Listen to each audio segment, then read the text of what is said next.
دوستوں آج کی اس ویڈیو میں ہم آپ کو بتائیں گے قارون کا خزانہ اور اس کا انجام۔ جی ہاں دوستوں، قارون کا خزانہ اور اس کا انجام۔ دوستوں دنیا کے کسی بھی خزانے کا ذکر قارون کے بغیر ادھوری ہے، اور بہت سے قصے، کہانیاں اور روایات قارون اور اس کے خزانے کے مشہور ہیں، لیکن آج ہم آپ کو قرآن شریف اور کچھ حوالوں سے قارون اور اس کے خزانے کا واقعہ بتائیں گے، جسے سن کر آپ کو ایک بہترین نصیحت ملے گی۔ آپ سے گزارش ہے اس ویڈیو کو ضرور سنیں۔ دوستوں قارون وہی شخص ہے جس کا ذکر قرآن مجید میں سبق حاصل کرنے کے لیے کیا گیا ہے۔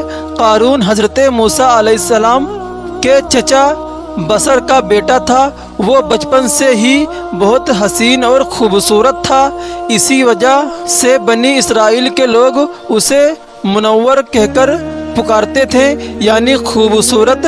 جب قارون جوان ہوا تو بہت نیک لوگوں میں وہ شمار کیا جانے لگا، یہاں تک کہ وہ توریت کا بہت بڑا عالم بن گیا۔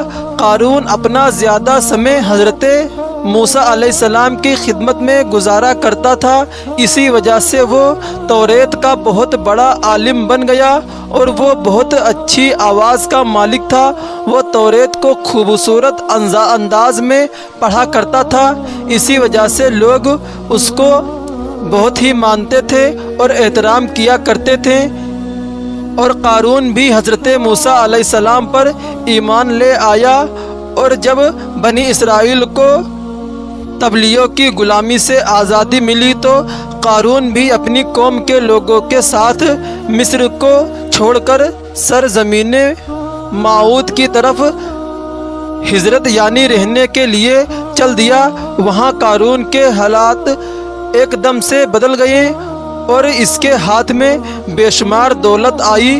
دیکھتے ہی دیکھتے وہ اپنی قوم کا سب سے امیر شخص بن گیا اور سود کا کاروبار کرنے لگا۔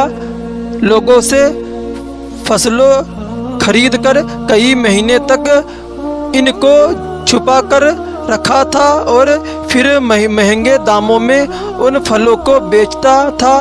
پھر وہ ایسا امیر ہو گیا کہ اس کے خزانے کی چابیاں 300 اونٹوں اور کھچروں پر لادی جاتی تھیں، اور ہر چابی چمڑے کی ہوتی تھی، جو کہ ایک خزانے کی چابی ہوتی تھی۔